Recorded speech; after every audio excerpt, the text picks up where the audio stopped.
અમિત, હું વિચારતી હતી કે આજ છે ને આપણે અત્યારે બહાર જમવા જઈએ. અરે યાર હજી ઓફિસથી આવ્યો જ છું. અરે એ પણ ઓફિસથી આવી જ છે, થાકી ગઈ હશે. ક્યારે બનાવશે જમવાનું? હું છે ને 10 મિનિટમાં ફ્રેશ થઈ જાઉં છું, બરાબર? તું ત્યાં તૈયાર થઈ જા, પછી આપણે જઈએ. Okay okay. કિરણ યાર મારા કપડાં ઇસ્ત્રી કરી દે ને, મારા ઓફિસ માટે મોડું થાય છે.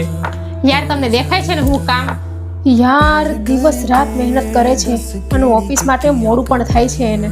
હા જલ્દીથી આપી દો, હું તમને છે ને કરી દઉં છું અને ત્યાં સુધી તમે નાઈને આવો.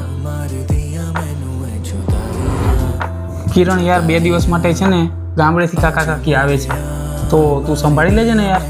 યાર અમિત આ બધું શું છે? એ લોકો યાર થોડાક દિવસે ને થોડાક દિવસે. ના યાર એ પણ મારા માટે એડજસ્ટમેન્ટ કરે છે, મારા માટે, મારી ફેમિલી માટે. 2 દિવસ હું કરી લઈશ તો શું થઈ જવાનું છે? તમે ટેન્શન ના લ્યો, હું સંભાળી લઈશ.